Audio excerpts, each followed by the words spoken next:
мазақ емес қарашаның тағдыры, жауап берер күн туады әрбірі. Жер сілкінсе қымбаттатқан бағасын, пайда құмар таксистердің барлығы халық жауы. Баластаған аналарды көріп те, ет жүрегі езілмеген еріп те, қарап тұрып шақырмайтын жанына, жалғыз өзі жылынатын көлікте халық жауы.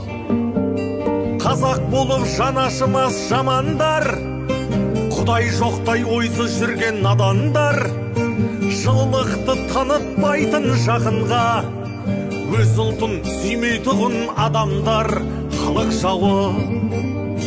Тастамайтын басына күн туғанда, қазақ үшін дайын болар құрбанға, жана жейтін жақын жандар бар шүкір, көмек берген қазағыма бір қанға, бір туғанға.